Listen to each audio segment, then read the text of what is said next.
So yung guys, dito kami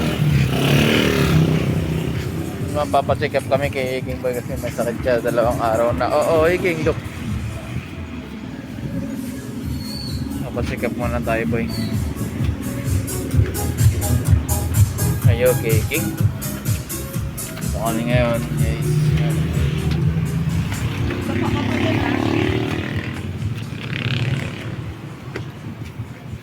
Wawa King, papacheck up siya. Init.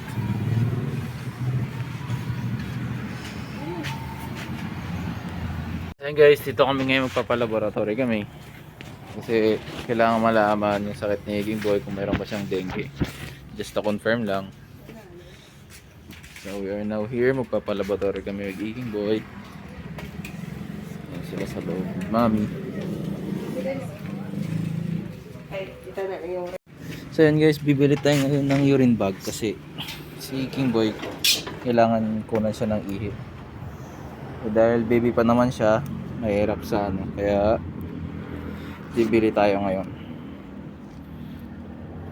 So yan, dito na tayo guys. Bibili tayo ng urine bag for King. Ate, pabili po ng urine bag yung pang baby.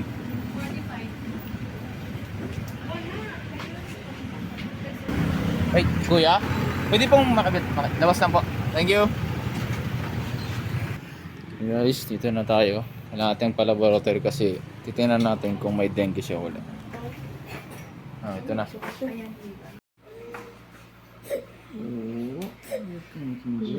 yung hands niya. Yun na, hands-shaking boy. Kinunan siya ng dugo. Ayan. Ito yung hands-shaking. Ayan. Ayan. It's okay. Mag-order na ako kay ano. Kay Otep. Bag doon si Otep. Nandun siya sa ano. So ayun guys, hintayin natin si King Boy na umihi. Ang tagal Ihi ka na boy, magsara na dito. Oo, arte. Arte on the move. Pakita mo yung naka-insert sa ano niya. May naka-insert sa ano niya. Oo naman ang King Para Boy. masalo yung ihi Tingnan niya. natin yung ano, naka-insert sa kanya. Tingnan natin ni King Boy. Nakatayo siya parang. So, ito yung nakalagay kay King. Ano yan? Ito ba siya may ihi? Ayan nata, parang basa na. Ay, wala. Wala? Dito sa gilid. Wala? Ayun o. Tignan lang, titignan lang. Wala. Wala? Wala pa. So, ayun guys. Nakuha na may result kanina. So, baling sakit ni King Boy is meron siyang UTI. And sipon and ubo gagamutin na lang. Kaya thank God kasi hindi siya dengue.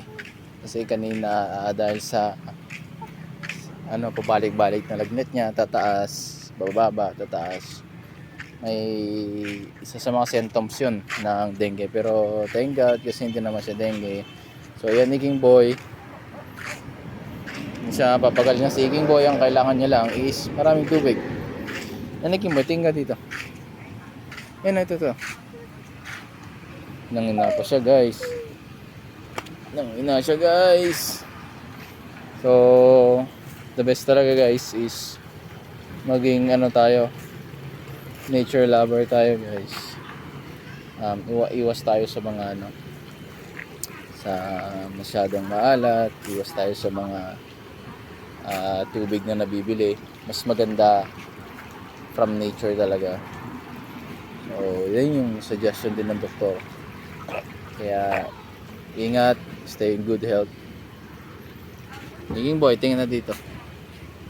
Diyan na.